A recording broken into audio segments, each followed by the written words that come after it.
Alors, bonjour tout le monde. On est maintenant rendu dans le quatrième chapitre. Alors, c'est celui qui commence avec le dessus vert dans notre cahier de notes de cours.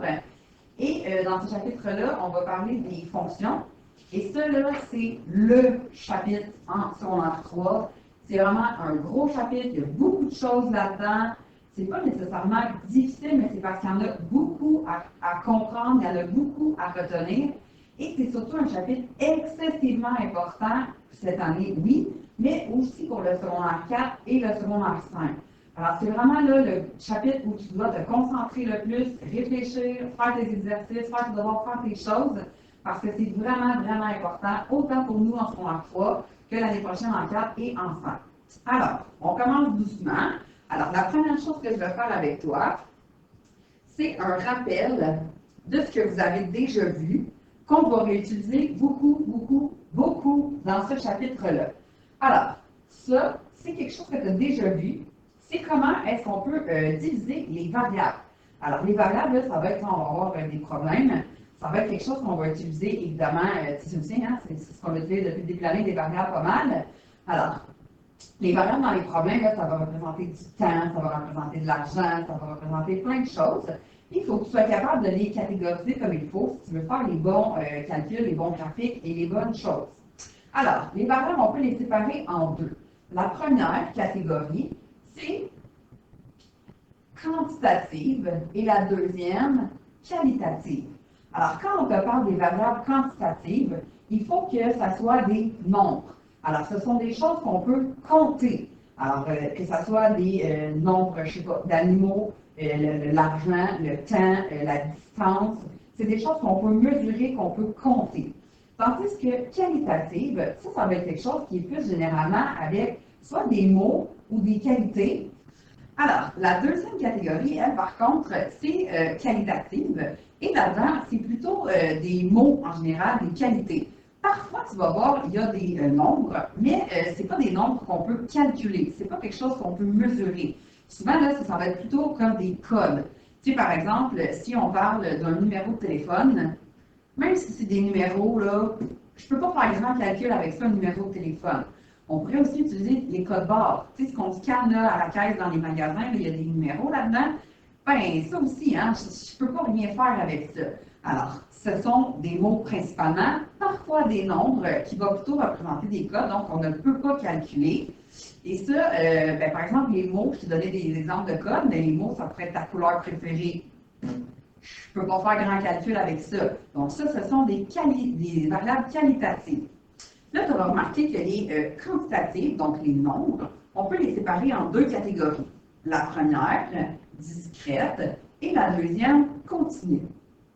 Alors, quand on te parle des variables quantitatives discrètes, bien, je vais l'écrire au-dessus. Généralement, c'est parce qu'on va être dans l'ensemble des naturels. Hein? Tu te rappelles, on a vu ça, les naturels. Alors, ça, ce sont les nombres qui n'ont pas de virgule et généralement, ils vont être positifs. Donc, c'est un nombre de quelque chose, nombre de voitures, nombre de chiens, nombre de souliers, nombre de quelque chose que l'on peut compter, mais qui est dans l'ensemble des naturels où il n'y aura pas de nombre à virgule.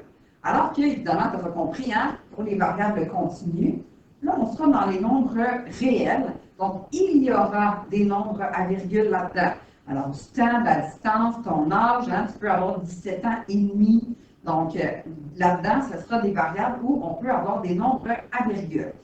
Alors, pourquoi tu n'as pas besoin de ça? Bien, parce qu'éventuellement, on va faire des graphiques. Et là, il faudra que tu te rappelles de ça. Ça, c'était juste un petit rappel, hein, parce qu'on a déjà tout vu ça, là, que ce soit cette année ou l'année passée en secondaire 2, même en secondaire 1, tu en as aussi un petit peu parlé.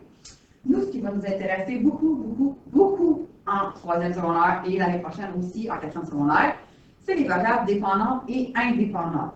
Alors ça, là, c'est vraiment la base du chapitre. Il faut que tu sois capable de différencier les deux parce qu'après ça, là, on va te poser des questions. Puis là, si tu n'es pas capable de savoir laquelle est laquelle, bien évidemment, tes numéros, ça ne fonctionnera pas.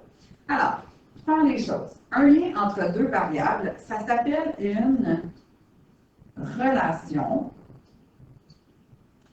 Alors, un peu comme justement dans une relation entre deux personnes. Hein?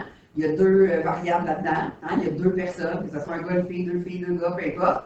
Mais il y a deux personnes dans une relation. Ça sera la même chose ici. Parce qu'évidemment, si tu te rappelles ton graphique, Bien, dans ton graphique, là, hein, il y a deux axes, donc on aura deux variables. Ensuite, dans la relation, il y a, je viens de le dire, hein, deux variables. La variable dépendante, et elle est déterminée à partir de la variable indépendante. Ça, ce que ça veut dire, c'est que je dois connaître d'abord la variable indépendante pour être capable d'aller trouver et calculer la variable dépendante. C'est ce que ça veut dire. On dit aussi que la variation de la variable indépendante, eh bien, ça a une influence sur la variable dépendante. Alors, on peut le dire des deux sens. Alors, soit que la variable dépendante est déterminée à partir de l'indépendante, ou bien que la variable indépendante peut influencer la variable dépendante. Tu vas voir, là, ça a l'air un peu mélangeant, mais avec des exemples, tu vas comprendre très, très bien ce que je veux dire. Alors, justement, j'en fais un exemple avec toi ici. Alors, je lis d'abord le problème avec toi. On dit, on considère la relation entre la consommation électrique et la température extérieure, évidemment pour chauffer nos maisons l'hiver. Alors, il y a deux variables là-dedans. Il y a deux choses que je peux calculer. Il y a la consommation électrique, donc combien d'électricité j'utilise, puis il y a la température extérieure. Ça aussi, je suis capable d'aller calculer combien il fait dehors. Là, la question, tu as deux phrases qui sont possibles. La première, la consommation électrique dépend de la température extérieure, ou la deuxième possibilité, la température extérieure dépend de la consommation électrique. Là, si tu réfléchis à ça, bien, la deuxième phrase, c'est un peu bizarre.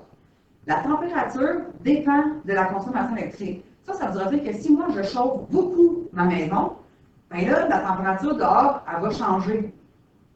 C'est un peu le contraire, hein? Moi, je vais chauffer ma maison tout dépendamment combien dehors il fait. Donc, s'il fait plutôt froid, je vais chauffer plus. Puis, s'il fait un peu plus chaud, évidemment, je vais chauffer moins. Alors, la bonne phrase, c'est la phrase A. Alors, on va aller l'écrire ici. Alors, puisque la phrase A, c'est celle qui a le plus de sens, on va aller l'écrire sur la ligne ici. Et là, vous allez voir, je vais prendre des abréviations parce que sinon, c'est trop long, ça ne rentrera pas sur la ligne. Puis moi, je veux aussi que ça fonctionne avec les bulles au-dessus parce qu'il faut que je t'explique quelque chose par rapport à ça. Alors, la consommation électrique, elle dépend de la température extérieure. Et là, les bulles qui sont au-dessus, à quoi ça sert? Eh bien, il va falloir que tu sois capable de me dire justement ce que j'ai fait comme révision avec toi en haut. Alors, ces deux variables-là, de quel type elles sont? Alors, la consommation électrique, est-ce que c'est une variable quantitative ou qualitative? Bien, déjà, c'est quantitatif, hein? Ça va être des chiffres, des nombres. Là, est-ce que c'est quantitatif discret ou quantitatif continu? Bien, je peux avoir des nombres en virgule dans la consommation électrique? Oui, hein? Si vous voulez, là, vous pourrez aller voir sur ce que vous habitez, là, votre maison, votre appartement, peu importe.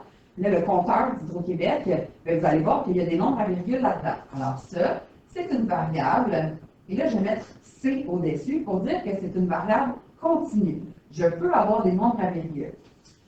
On fait le même exercice avec l'autre. La température extérieure. Est-ce que ça, c'est une variable quantitative, qualitative?